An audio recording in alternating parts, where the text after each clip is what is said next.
안녕하세요. 오늘의 테슬라 뉴스입니다. 자, 미국 시간으로 월요일은 미국이 메모리얼 데이 연휴 중이라서 증시 자체가 문을 닫은 상황이고, 그래서 오늘은 종가가 어떻다 이런 이야기는 못할 것 같습니다. 자, 대신 오늘 시장이 쉬는 동안에도 테슬라 주변에서 조용히 쌓이고 있는 것들을 정리하기 좋은 날이라고 생각하고요. 오늘은 세 가지 이야기를 해보려고 합니다. 자, 첫 번째로는 테슬라가 특허 하나로 배터리 공장을 절반 크기로 줄일 수 있게 되었다라는 이야기가 나오고 있고요.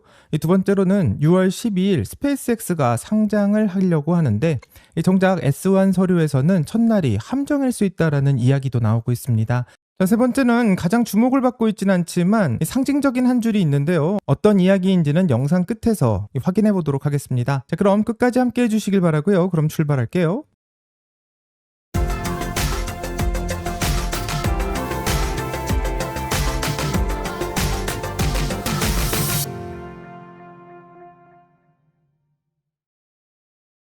자, 먼저 시장 분위기부터 확인해 본다면 지난 주말 사이 제일 크게 움직인 건 주식이 아니라 기름값이라고 생각하는데, 이 브렌트유가 배럴당 $100 아래로 떨어졌고, 이유는 미국과 이란이 2달 넘게 끌어온 갈등을 끝내는 프레임워크에 합의했다라는 보도가 점점 나오고 있습니다. 자, 여기서 주의해 봐야 되는 것은 이 합의의 핵심인 호르무즈 해역 관리 문제는 아직 세부 내용이 빠져 있고, 쉽게 말하면 큰 그림에서는 끝내자라고 악수를 하고 있지만 정작 중요한 이 좁은 바닷길은 어떻게 관리할 거냐라는 부분은 아직 빈칸이 되어 있는 상황입니다. 자, 실제로 트럼프 대통령도 서두르지 말라고 말했고, 루비오 국무장관도 외교로 풀되 안 되면 대안도 있다는 식으로 말하고 있는데, 시장이 기대할 만큼 100% 확정된 것은 아직 아니라는 뜻으로 해석할 수 있습니다. 자, 이걸 테슬라와 한번 연관시켜보면 두 가지로 연결되는데, 첫 번째는 기름값이 내려가고 지정학 리스크가 풀리는 분위기가 된다면 위험 자산으로 분리되고 있는 테슬라 같은 성장주로 돈이 다시 들어올 수도 있습니다. 자, 하지만 정반대 결도 다시 한번 봐야 될 것 같은데, 기름값이 싸지면 전기차로 갈아탈 이유가 살짝 줄어들 수 있고, 이 전기차 수요에 미세한 역풍이 불 수도 있기 때문에 어떻게 될지는 좀 기다려봐야 될 것 같습니다. 그리고 짧게 짚고 넘어가야 될 소식도 있는데요. 첫 번째로는 테슬라가 텍사스 어빙에서 로보택시 전용 기지를 만들려고 하고 있고, 시 인허가 서류에서 발견되고 있는 상황입니다. 자, 규모를 보면 차량을 212대까지 세울 수 있고, 슈퍼차저 버전 4가 16기 들어간다고 하며, 이 정비소가 아니라 운전자가 없는 차들을 모아놓고 또 청소하거나 충전하고 다시 길로 보낼 수 있는 전용 차고지를 짓고 있는 상황입니다. 아직 확정이 난 것은 아니고요. 원래 사무실 용도로 쓰이고 있던 지역을 용도 변경 심사를 받고 있는 단계라고 합니다. 자, 두 번째로는 FSD가 사람처럼 행동하고 있다라는 사례들도 나오고 있는데요. 이 고속도로 중앙분리대에 경찰차가 서 있는 것을 봤더니 FSD가 알아서 속도를 줄이고 차선을 옮겨서 주변 차들의 흐름을 자연스럽게 섞였다는 것을 보여주고 있는데, 실제로 FSD는 사람의 주행 데이터로 학습하기 때문에 사람들이 경찰을 보면 브레이크를 밟고 좀 얌전해지니까 AI도 그런 습관을 그대로 학습하고 있는 게 아닌가 생각해 볼 수 있습니다. 자, 그럼 이제 본론으로 들어가 보겠습니다. 자, 우선 첫 번째 뉴스부터 살펴보면요. 솔직히 오늘 터진 속보는 아니고, 핵심이 된 테슬라의 특허는 작년 11월 말에 공개됐고, 테슬라가 실제로 양산하고 있다고 확인한 것은 올해 1월 4분기에 실적 발표 때였습니다. 자, 사건 자체는 몇 달 된 이야기이지만 최근 이 이야기가 다시 주목을 받고 있는데, 이 테슬라의 특허가 정확히 어떻게 배터리 가격을 절반으로 떨어뜨릴 수 있는지를 분석하고 있는 분석이 화제가 되고 있습니다. 자, 그동안 큰 뉴스에 묻혀서 설명이 잘 안 되고 있었는데, 테슬라 주주들에게는 매우 중요한 이야기이기 때문에 같이 한번 확인해 보려고 합니다. 자, 첫 번째 뉴스를 보게 된다면 미국 특허청에 조용히 등록된 테슬라의 특허 하나가 화제가 되고 있는데요. 테슬라는 3년 동안 못 풀고 있었던 숙제를 드디어 풀었다라는 내용을 담고 있습니다. 그 숙제의 이름은 건식 양극으로 영어로는 드라이 캐소드라고 하는데, 이게 왜 중요한 건지, 그리고 양극이 도대체 뭔지 많이들 궁금하실 수 있기 때문에 천천히 풀어보겠습니다. 자, 배터리 안에는 양극하고 음극이 있는데, 쉽게 말해서 배터리의 플러스 극과 마이너스 극이 있습니다. 자, 이걸 만들 때 지금까지는 끈적한 액체에 재료를 개어서 금속판에 바르는 방식을 썼는데, 이거를 습식 방식이라고 부릅니다. 자, 문제는 이 방식이 돈을 많이 잡아먹는다는 것이고요. 왜냐하면 젖은 걸 다시 말려야 하는 과정을 거쳐야 하기 때문입니다. 자, 그래서 공장 안에는 길이가 수백 미터나 되는 거대한 건조 오븐이 필요하고, 그 과정에서 쓰는 독한 용매를 다시 회수하는 설비도 따로 갖춰야 되는데, 음극은 그나마 건식으로 만드는 게 좀 가능했는데 문제는 양극이었다고 합니다. 자, 양극의 가루가 너무나 부서지기 쉽고 거칠기 때문에 용매가 없이 금속판에 바르려고 해도 자꾸 깨지는 문제가 생겼는데요. 이게 3년 동안 테슬라의 발목을 잡았던 벽이로 불렸습니다. 자, 그런데 놀랍게도 테슬라는 이 문제를 풀었다고 하고 이제 특허까지 내고 있는데요. 이 특허를 한번 보게 된다면 바인더, 그러니까 재료들을 붙여주는 접착제 역할을 하는 물질을 새로 조합했고, 이 물질에는 테플론이 쓰였습니다. 이 테플론은 프라이팬에 코팅하는 미끌미끌한 물질인데 거기에 PDDF라는 아주 잘 견디는 고분자를 섞었고, 이걸 고속으로 분사해서 갈아버리게 된다면 현미경으로 봤을 때 거미줄 같은 구조가 만들어지고, 이 거미줄이 배터리 재료의 알갱이들을 물리적으로 붙잡아주는 역할을 하게 되는데, 액체 용매가 전혀 필요가 없고 쉽게 말하면 물풀로 종이를 붙이던 것을 이제는 거미줄로 붙이는 방식으로 바뀌게 되었습니다. 자, 그럼 여기서 진짜 중요한 숫자들이 나오는데요. 이게 얼마나 큰 변화인가, 이것을 보면 놀랄 수밖에 없습니다. 자, 예전 방식하고 새 방식의 결정적인 파이는 바로 롤 패스라고 하는데요. 이게 뭔지 쉽게 한번 설명해 보면, 배터리의 전극은 결국 얇고 평평한 막인데 이 막을 만들 때 재료를 롤러 사이에 통과시켜서 납작하게 눌려서 펴야만 하고, 마치 반죽을 제면기에 넣고 손잡이를 돌려서 얇은 면을 뽑는 거와 비슷합니다. 자, 그런데 한번 통과시킨다고 매끈한 막이 나오는 게 아니고, 이 울퉁불퉁한 면이 나오게 되면 집어넣고 또 다시 집어넣어서 평평한 막을 만드는 일을 반복해야 되는데, 예전 방식에서는 쓸만한 막을 한번 만들려면 이 롤 패스를 10번까지 돌렸어야 했는데, 이 자동차를 1년에 수백만 대씩 찍어야 되는 테슬라 입장에서는 이 방식은 너무 느렸기 때문에 대량 생산에 힘들었다고 합니다. 자, 하지만 이번 거미줄 바인더 방식은 롤패스를 3번만 통과시켜도 사용할 만한 막이 나온다고 하고요. 10벌 돌리던 작업을 이제는 3번에 끝내게 되니까 속도가 대략 3배 정도 빨라진 셈이라고 생각해 볼 수 있고, 공장 라인이 3배로 빨리 돈다는 것은 같은 시간에 배터리를 그만큼 더 찍어낼 수 있다는 뜻으로 해석할 수 있고, 원가 절감으로 이어지게 됩니다. 자, 그리고 건식 방식에서 가장 중요한 것은 이 습식 방식에서 필요했었던 거대한 건조 오븐과 용매 회수 설비를 통째로 없앨 수 있게 되었다는 것인데요. 이렇게 되면 배터리 공장의 물리적 크기는 최대 50%까지 줄어들 수 있고, 공장을 지을 때 들어가는 설비 투자비가 40% 넘게 줄어들며, 가장 결정적인 건 전극을 만드는 생산 원가가 절반으로 떨어진다라는 분석이 나옵니다. 자, 그럼 정말로 생산 원가가 절반으로 떨어지게 되면 품질 역시 떨어지는 게 아니냐 생각해 볼 수 있는데, 이 테스트 결과를 보면 이 건식 방식으로 만든 셀의 사이클이 2000번을 충전하고 방전을 한 뒤에 이 처음 용량의 90%를 유지했다고 하고, 한마디로 싸게 만들었지만 수명도 그대로라는 것이고, 이 테슬라의 건식 방식으로 만드는 배터리는 우리가 생각하는 이 싸게 만들면 한 군데는 망가진다라는 공식을 깨트리고 있다는 것을 알 수 있습니다. 자, 그럼 이 배터리가 언제쯤 실제로 차에 들어가는지가 궁금한데요. 이 테슬라는 올해 1월 4분기 실적 발표 때 이미 기가 텍사스에서 건식 셀을 양산하고 있다고 밝혔고, 지금 오스틴에서 만들고 있는 일부 모델 Y에 이미 들어가고 있다고 말했습니다. 자, 앞으로 사이버 트럭과 사이버캡, 세미로까지 이어지면서 2026년에서 2027년까지 계속해서 확대될 예정인데요. 자, 이렇게 보면 테슬라가 이제 배터리 기술이 세계 1등이 아니냐, 이 LG보다 더 잘하는 게 아니냐 생각할 수 있는데, LG의 기술과 테슬라의 기술에 대해서 아주 잠깐만 짧게 짚고 넘어가도록 하겠습니다. 자, 테슬라와 LG 둘 다 건식 전극이라는 단어를 쓰고 있는데요. 핵심은 기술로 겨누고 있는 관역이 완전히 다른 상황입니다.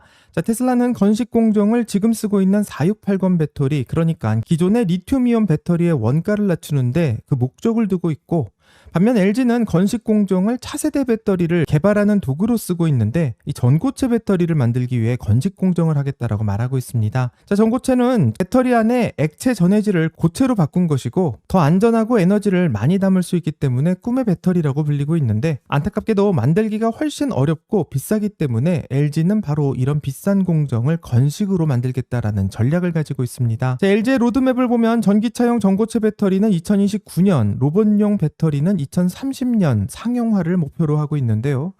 오창 공장에서 파일럿 라인을 가지고 있고 시험 생산 라인을 깔아놓은 단계인데, 현재 테슬라는 이미 양산 중인 상황이고 LG는 앞으로 몇 년 뒤 양산을 목표로 삼고 있는 단계입니다. 자, 테슬라의 배터리를 결론적으로 정리 한번 해본다면, 업계 전체가 몇 년째 끙끙대고 있었던 건식 양극의 양산을 테슬라가 먼저 해냈다라고 생각해 볼 수 있고요. 지금 당장 차에 넣을 수 있다라는 측면에서 테슬라가 분명히 앞서고 있는 것은 사실입니다.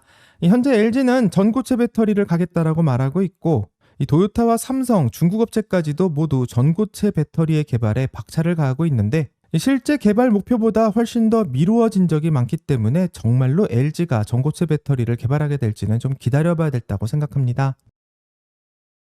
자, 그럼 테슬라의 4680 배터리가 요즘 많이 사용하고 있는 LFP 배터리와 비교하면 무엇이 다른 건지도 궁금해질 수 있는데요. LFP 배터리는 리튬 인산철 배터리이고 중국 업체들이 이 분야에서 상당히 강한 모습을 보이고 있습니다. 이 배터리의 가격이 싸고 안전하고 또 수명이 길기 때문에 큰 장점을 가지고 있는데요. 하지만 단점은 무게에 담을 수 있는 에너지가 적다라는 게 문제고, 그렇기 때문에 주행거리나 무게 면에서 상당히 불리한 모습을 보여줍니다.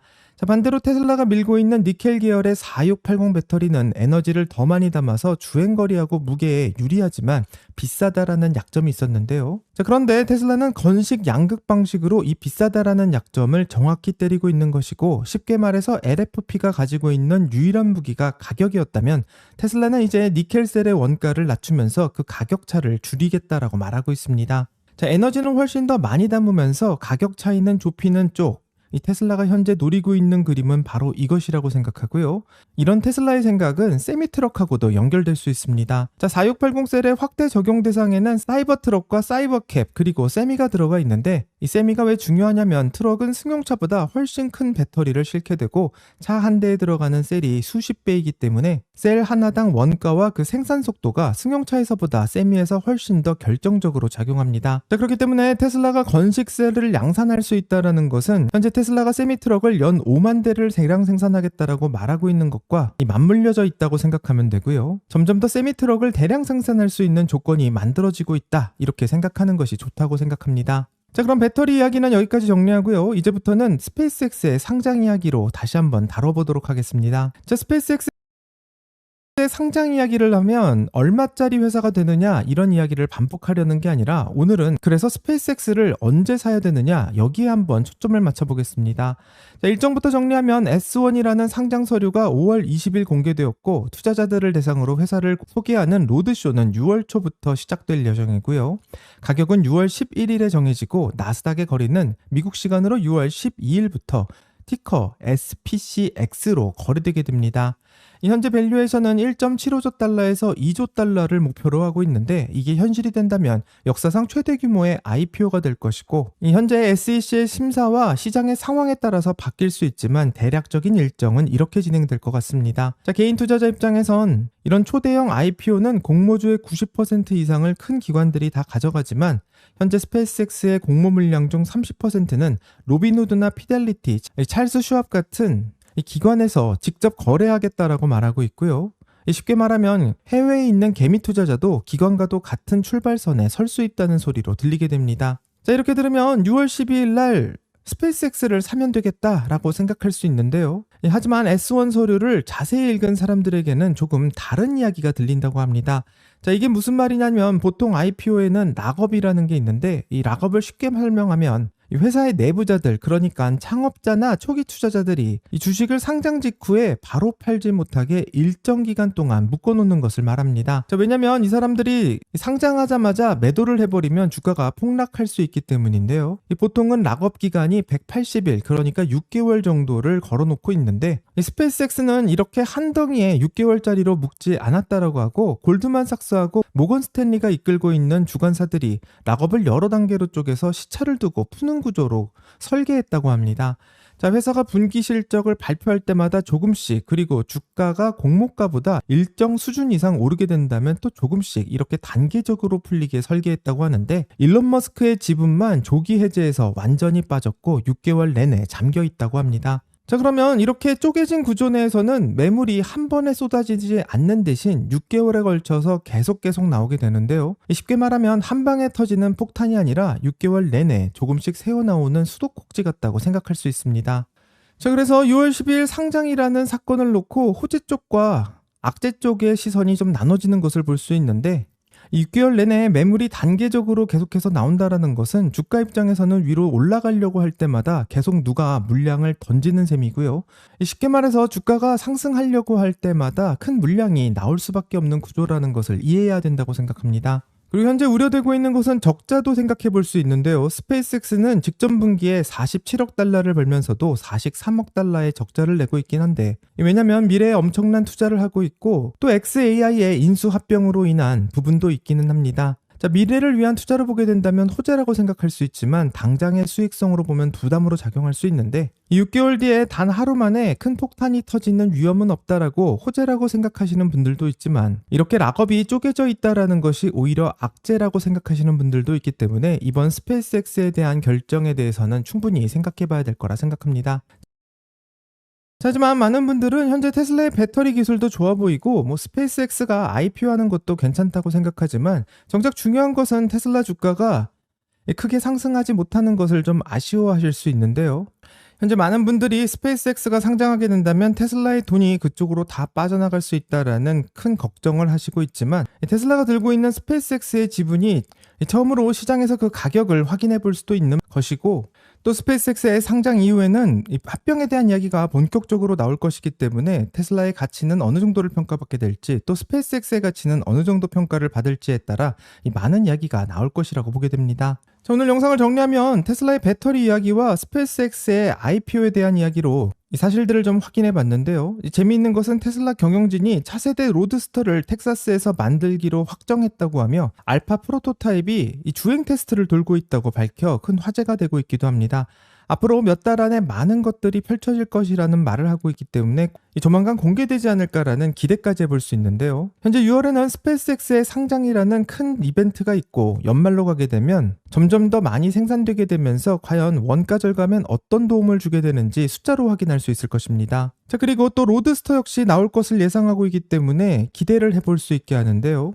테슬라의 모델 S와 모델 X는 생산을 중단하고 옵티머스를 개발하는 라인으로 변해가지만, 테슬라에서는 로드스터를 생산하려는 준비까지 하고 있다는 것은 굉장히 독특하다고 생각하며, 과연 이런 흐름이 어떻게 연결될지는 좀 같이 지켜봐야 될 거라 생각합니다. 자, 오늘의 테슬라 뉴스의 구독자 여러분들은 올해 6월 테슬라를 가장 크게 흔들 사건은 무엇이라고 생각하시는지 궁금하고요. 댓글을 남겨주시면 같이 더 이야기를 나눠보도록 하겠습니다. 여기까지가 오늘의 테슬라 뉴스고요. 오늘 영상이 도움이 되셨다면 구독과 좋아요 그리고 알림 설정 부탁드립니다. 오늘 좋은 하루 되시고요. 오늘의 테슬라 뉴스는 내일 또 새로운 소식으로 다시 찾아오겠습니다. 감사합니다.